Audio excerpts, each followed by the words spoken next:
Willi Geiser, sois heureux. Troisième partie, le salut, chapitre 20, la nouvelle naissance. Lorsque nous considérons l'époque dans laquelle nous vivons, nous devons avouer qu'elle est vraiment particulière. Les journaux nous font part tous les jours de violences, de vols, d'immoralité et de crimes sans précédent.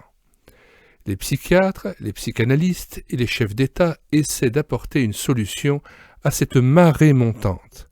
Ils doivent cependant constater que les résultats ne sont pas toujours ceux qu'ils avaient escomptés.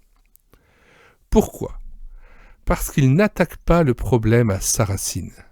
En réalité, nous avons encore de nos jours les mêmes problèmes que ceux du temps de Napoléon ou de Jules César. Bien sûr, beaucoup de choses ont changé depuis lors, mais une chose est demeurée la même, c'est le cœur de l'homme. Des changements radicaux ont eu lieu à travers les âges, mais le cœur de l'homme est resté le même.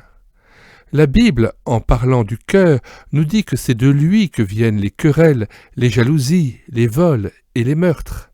La Bible nous donne aussi le pourquoi de cette anomalie. Elle dit que nous sommes tous affectés par une maladie qui s'appelle le péché. Un jour, un docteur en théologie nommé Nicodème est allé auprès de Jésus pour avoir une entrevue avec lui. Au cours de la conversation, Jésus lui dit cette parole célèbre « Il faut que tu naisses de nouveau ». C'est aussi ce qu'il dit à nous qui sommes parvenus au XXe siècle. Car, comme Nicodème, il nous faut une nature nouvelle, et pour cela, il faut que nous naissions de nouveau. Peut-être vous demandez-vous ce que signifie naître de nouveau. Jésus a dit « Ce qui est né de la chair est chair ». Cela veut dire que nous sommes nés physiquement. Et il continue en disant « Ce qui est né de l'esprit est esprit ». Cela veut dire qu'il nous faut naître spirituellement. Si nous le faisons, nous recevons une vie nouvelle, avec une dimension nouvelle, une joie et une paix inconnues jusqu'alors.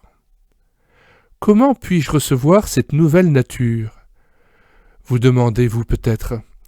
Simplement en reconnaissant votre culpabilité devant Dieu, lui demandant pardon et en le priant de vous donner cette vie. Vous allez alors expérimenter qu'il fait toutes choses nouvelles. Il a dit « Je ne mettrai pas dehors celui qui vient à moi ». Ainsi, venez à lui en cet instant.